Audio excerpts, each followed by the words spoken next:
Good morning बच्चों। Gyan Bharati Hindi high school standard 11 subject eco lesson number 6 बाजार, जिसे इंग्लिश में कहा गया है मार्केट। तो इसका लेक्चर 1 हमने पढ़ लिया है। ये लेक्चर हमारा दूसरा है। तो बाजार की संपूर्ण जानकारी। पूर्ण स्पर्धा वाले बाजार में उत्पादक, विक्रेता, वस्तु को खरीदने वाला, इनके बीच का जो संबंध है, वस्तु की वर्तमान कीमत, उसकी उपलब्धता के बारे में संपूर्ण जानकारी होना आवश्यक है। पूर्ण स्पर्धा वाले बाजार में उत्पादक या उत्पादक व्यापारियों को किस कीमत पर वस्तु बेचते हैं, प्रतिस्थापन वस्तु जो एक दूसरे से जुड़ी होती है, इनकी जानकारी प्राप्त करते हैं। समगुणधर्मी वस्तु, ऐसी वस्तु जिसमें एक ही गुणधर्म देखने को मिलते हैं, तो वस्तुओं की अलग अलग कीमत लेकर भेदभाव सर्जित करने में असमर्थ होता है, जिसकी वजह से इस बाजार में जैसी कीमत प्रवर्तित होती है। पूर्ण स्पर्धा वाले बाजार में ग्राहक भी वस्तु की कीमत, गुणवत्ता के संबंध में संपूर्ण जानकारी रखता है, जिसके कारण कोई उत्पादक या विक्रेता के पास से अधिक कीमत नहीं ले सकता। इस प्रकार के बाजार में क्रेता, विक्रेता, उत्पादक को बाजार में संबंधित संपूर्ण जानकारी होने से बाजार में एक समान कीमत प्रवर्तित होती है और बाजार की मांग रेखा संपूर्ण मूल्य सापेक्ष होती है। नेक्स्ट पॉइंट है हमारा उत्पादक के साधन या संपूर्ण रूप से गतिशील। पूर्ण स्पर्धा वाले बाजार में उत्पादन के 4 साधन हैं। कौन कौन से? भूमि, पूंजी, श्रम, नियोजक। और यह गतिशील रहते हैं। भौगोलिक दृष्टि से हम कहें तो गतिशीलता पाई जाती है। उत्पादक के साधनों का मुआवजा समान होता है। पूर्ण स्पर्धा वाले बाजार में वस्तु की कीमत एक समान होती है, क्योंकि उत्पादन के साधन संपूर्ण गतिशील होने से ये साधन कम मुआवजे से अधिक मुआवजे की तरफ स्थानांतरित होते हैं। बार बार स्थानांतरण को टालने के लिए इकाइयाँ या एक समान मुआवजा देने को मजबूर हो जाती है। तो जिसके कारण क्या होता है, जो कीमत होती है वो मार्केट में हमें चुकानी ही पड़ती है। ठीक है। नेक्स्ट पॉइंट हमारा आता है परिवहन खर्च का अभाव। परिवहन का मतलब क्या हुआ? एक जगह से दूसरी जगह वस्तु को लाना ले जाना, तो ये परिवहन हुआ साधनों द्वारा। पूर्ण स्पर्धा वाले बाजार में असंख्य क्रेता होते हैं, विक्रेता होते हैं। विश्लेषण बाजार में परिवहन खर्च का कुल खर्च में बहुत कम हिस्सा देखने को और उसे गणना में नहीं लिया जाता है, जिससे परिवहन खर्च क्या माना जाता है? शून्य माना जाता है।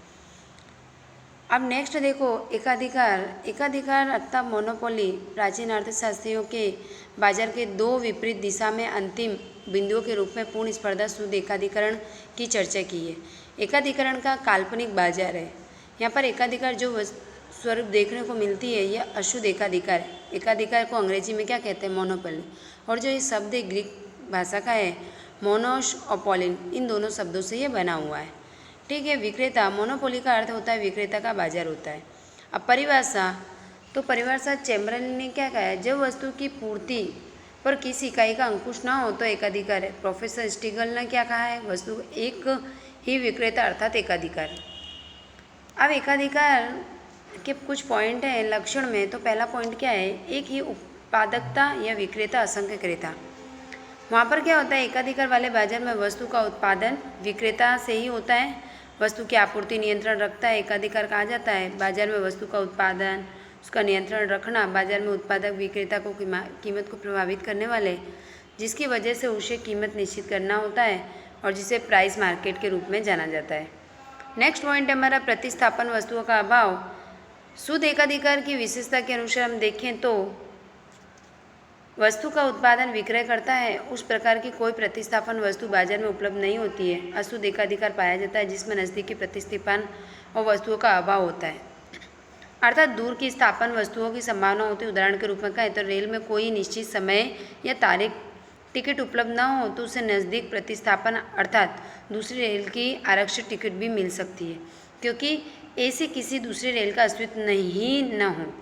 निश्चित समय में तारीख या यात्रा अनिवार्य हो तो रेलवे की दूर की प्रतिस्थापन हवाई जहाज, सड़क परिवहन के उपयोग से हम कर सकते हैं। नेक्स्ट पॉइंट है हमारा कि नई इकाइयों में प्रवेश पर अंकुश।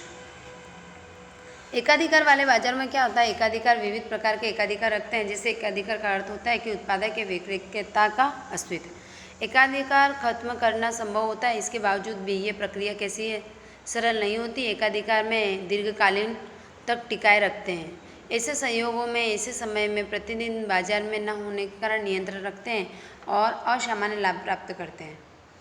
इस प्रकार के एकाधिकार वाले बाजार में सामान्य लाभ की स्थिति होने के भी बावजूद अन्य इकाइयां असामान्य लाभ से आकर्षित होती हैं। किसी भी प्रकार का लाभ ना हो फिर भी आकर्षित होते हैं, जैसे कि कानूनी अनुभव, कुशलता इत्यादि पहलुओं पर प्रवेश कर अवरोध उत्पन्न होते हैं। नेक्स्ट पॉइंट है हमारा कीमत एवं विक्रय पर नियंत्रण। एकाधिकार वाले बाजार में एकाधिकार लाभ के उद्देश्य से वस्तु की आपूर्ति संपूर्ण नियंत्रण रखते हैं और वस्तु के एकाधिकार एक साथ वस्तु की कीमत वस्तु के विक्रय पर नियंत्रण नहीं रख सकते।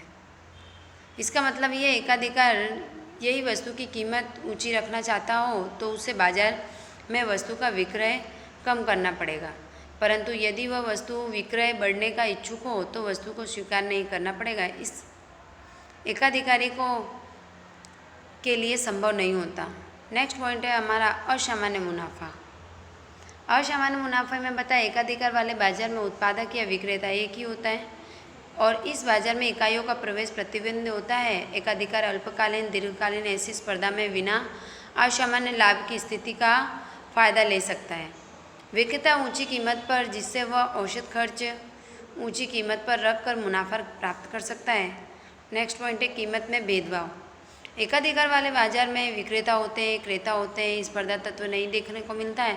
यहाँ पर एकाधिकार कई बार अवसर लाभ लेकर ही वस्तु को अलग अलग कीमत पर क्या करते हैं, वसूल करते हैं और इस प्रकार एकाधिकार कीमत में भेदभाव युक्त उदाहरण जैसे कि डॉक्टर। नेक्स्ट पॉइंट है हमारा एक ही इकाई। एक ही इकाई में वास्तव में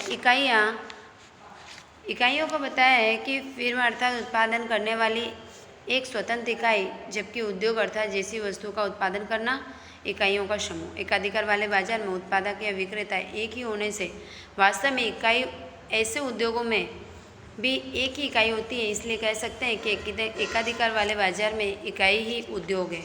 क्या है इकाई, क्या है उद्योग है।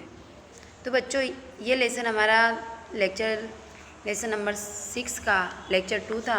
इसमें जो भी क्वेश्चन आंसर स्वाध्याय में निकलते हैं वो सारे क्वेश्चन आंसर आपको लिखने हैं, याद करने हैं। मेरे चैनल को लाइक करो तो सब्सक्राइब करो। Thank you.